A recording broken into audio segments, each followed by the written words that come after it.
একসময় যেখানে হাতে গোনা কয়েকজন করলা চাষ করতেন, এখন সেই করলাই বদলে দিয়েছে গ্রামের চেহারা। শতভাগ পরিবার কোনো না কোনোভাবে যুক্ত করলা চাষের সঙ্গে। দূর থেকে দেখলে মনে হয় যেন প্রকৃতি সাজিয়েছে করলার রাজ্য।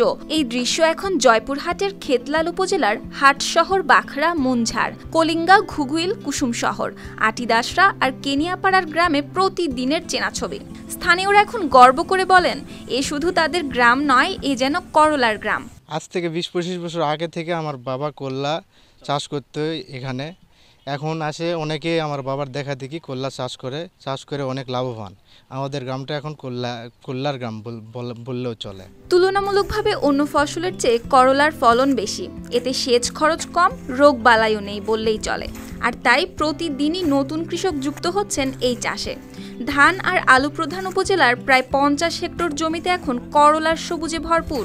নিজেদের মেধা আর স্থানীয় প্রযুক্তিতে কয়েকশো কৃষক গড়ে তুলেছেন সাফল্যের গল্প। মনে করেন যে 2700-2800 টাকা করে বিক্রি করেছি, তো এখন বর্ষার কারণে এই 1400-1500 টাকা করে বিক্রি হচ্ছে এখন।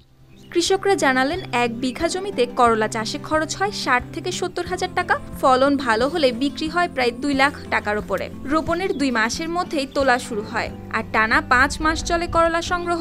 লাভ যেমন বেশি, চাহিদাও থাকে সারা বছর। নতুন করলা সেগুলা করলার দাম হচ্ছে 2200-2400 পর্যন্ত, এবং যেগুলা আগে গাছ লাগানো হয়েছে ওগুলা করলার দাম হচ্ছে আপনার হলো 1000-1200 টাকা। এবং বৃষ্টির কারণে করলার দাম এখন আমাদের একটু কম হয়েছে আর কি। জেলার চাহিদা মিটিয়ে প্রতিদিন এখানকার করলা যাচ্ছে ঢাকা, চট্টগ্রাম, সিলেট সহ দেশের নানা প্রান্তে। এখানকার করলার কদর বেশি হওয়ায় লাভবান হচ্ছেন ব্যবসায়ীরাও। স্থানীয়ভাবে গড়ে উঠেছে কয়েকটি করলার হাট, যেখানে প্রতিদিন ভিড় করছেন পাইকার আর ব্যবসায়ীরা। করলা এক জমির এক মান, আমরা মান অনুযায়ী আমরা করলা কেনাকাটা করি। করলা হলো 1500 থেকে 2500 পর্যন্ত আমরা কেনাকাটা করতেছি বর্তমান। এখানে কিনি, ওই নামাজগড় কিনি, মুনঝাড় কিনি, বাকরা কিনি, এমন ডাইরেক্ট কুসুমশহর থেকে লোড দেয় গাড়ি। আমরা 200-250 মন করে কিনি পার ডেলি। বাজার মোটামুটি আগে কম ছিল, এখন একটু বাড়তিছে। কৃষি অফিস বলছে, প্রশিক্ষণ আর সহায়তা অব্যাহত থাকলে এই চাষ বিস্তৃত হবে আরও। আমরা ধান এবং আলু চাষের পাশাপাশি কৃষকদের বিভিন্ন ধরনের মৌসুমে সবজি চাষে উদ্বুদ্ধ করতেছি।